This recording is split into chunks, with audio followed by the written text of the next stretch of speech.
Today, we're going to learn some very important English phrases for emergencies. We'll practice how to call for an ambulance. It might sound a little scary, but knowing these simple words can make a big difference. So, listen carefully and try to repeat after me. Let's get started. Imagine you are at home and someone suddenly feels very sick. What should you say on the phone? Let's look at an example. You would start by saying, "Hello, I need help, please." This is a clear and simple way to tell them you have an emergency. Next, you need to explain what's happening. You can say, "My father feels pain in his chest." This tells the operator what the main problem is. It's also important to give more details if you can. For example, "He cannot breathe well." This helps them understand how serious the situation is. The person on the phone will likely tell you, "Please stay calm. Help is coming." This means they have sent help and want you to wait safely. Now, let's look at another situation. What if you see an accident on the street? You might see someone who has been hurt. You can say, "A man fell from his motorcycle." This tells them what happened and where. The operator might ask if the person is injured. You could answer, "Yes, he is bleeding from his leg." This gives them crucial information about the injury. You can also describe how the person looks. For example, "He looks weak." This helps the paramedics prepare. And remember, they will reassure you by saying something like, "Hold on. Help is coming." Here is one more common situation at home.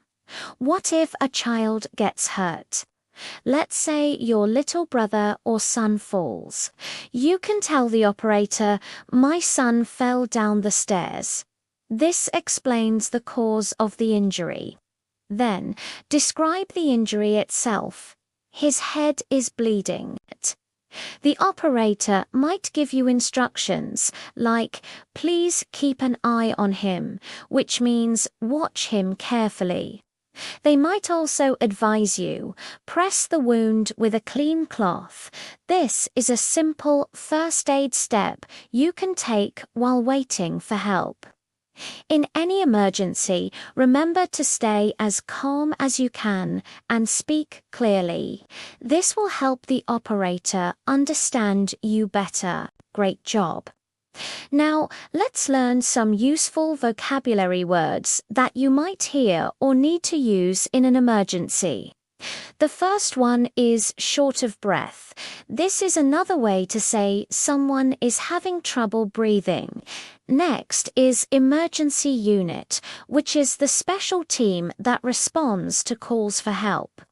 The word bleeding means that blood is coming from a wound.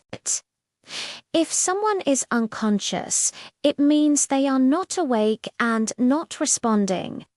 You might be asked to keep an eye on someone, which just means to watch them closely. Finally, a paramedic is a person trained to give medical help in an emergency. Let's review these words one more time. All right, now it's time for some practice. This is called shadowing, where you repeat what I say. It's a great way to improve your pronunciation and confidence. I'll say a sentence, and you say it right after me. Ready? "I need an ambulance." "Someone is hurt. Help is on the way."